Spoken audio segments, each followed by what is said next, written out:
আসসালামু আলাইকুম। এই মুহূর্তে আছি ফেনী টাঙ্গর খেজুর চত্বর। তো অসাধারণ একটি রাতের ভিউ আসতেছে। রাত বাজে এখন 10টা। আজকে শুক্রবার হিসেবেও শহরে অনেক মানুষের আনাগোনা অনেকটা।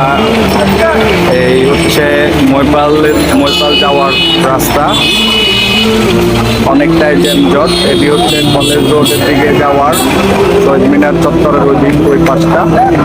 তো ভিউটা কেমন হচ্ছে অবশ্যই সবাই কমেন্ট করে জানাবেন। আর দেশ বিদেশ প্রবাস যে যেখান থেকে আমার এই ভিডিওটি দেখবেন প্রত্যেকে ভিডিওটি শেয়ার করে দিবেন। আর যারা এখন আমাদের পেজটিতে ফলো দেন নাই, অবশ্যই পেজটিতে ফলো দিয়ে যুক্ত হবেন।